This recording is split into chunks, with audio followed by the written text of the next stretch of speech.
Hi, it's Bill Dan. Today I thought I would talk to you about backing up your photographs onto an external drive. It's always a good idea. Hard drives go bad and sometimes they can be recovered and sometimes they can't. As you know, I worked in the computer repair industry for 30 years and a lot of times I was really lucky and able to save people's pictures, but once in a while when the hard drives went bad, it went completely bad and we weren't able to recover pictures. So having an external backup on a little memory card, flash drive, or external hard drive is a good idea. It's fairly easy to use with the copy method I'm going to show you. Not too big of a problem. The first thing is to determine the size that you need. You would find your file manager. This is Windows 10, so I have a shortcut on my desktop, and usually there's one down here on the Start button. Under Windows XP, Windows Vista, and Windows 7, it's under your username would take you to where your files are located. So you click on your file manager,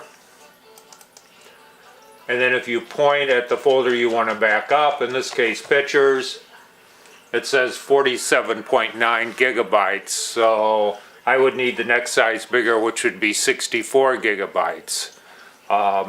There's always been a discrepancy in size. You cannot back up 30 or 31 gigabytes to a 32 gigabyte hard drive. There's not enough space. Just to be aware of. When you go to get a card, a flash card, a memory card, or an external hard drive would work great. If you're going to use a memory card that would fit in your camera, if you're just going to use it for backup, a slower, cheaper card would be perfectly fine. If you're also going to be putting it in your camera and doing movies or high burst photographing, then a faster, more expensive card would be a better choice. The next step is you insert your memory card into your card reader, or you hook up a flash drive or external hard drive to a USB port. It'll tell you down here what drive letter it's going to be activated as. You have to memorize that so you can use it in the coming step, and mine would be drive G. So again, from File Manager, I could click on My Pictures. What I would do is right click on what I want to back up, My Pictures folder,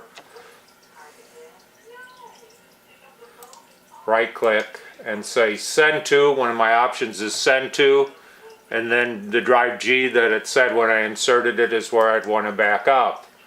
If I pick a folder that's too large to go on the drive, it'll warn me here that says that there's not enough space.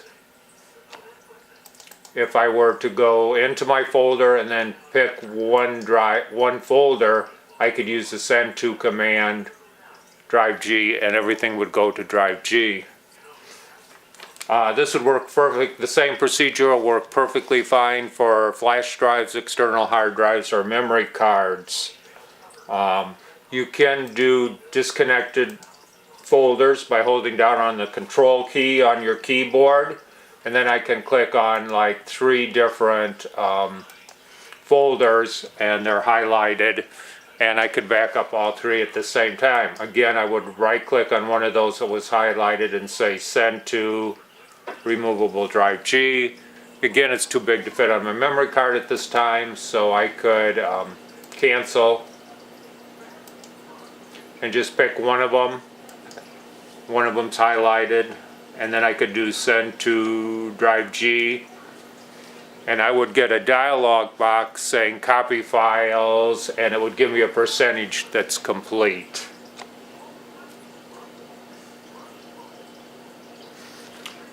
Easy enough. The reason we use a copy command, it's easy to do, easy to understand, and it's the easiest to read when you try and insert, get the pictures read on another computer. A backup and restore command, you'd have to have a corresponding restore command if you back up your files, and that can always cause a problem. Anyway, with that I'll finish.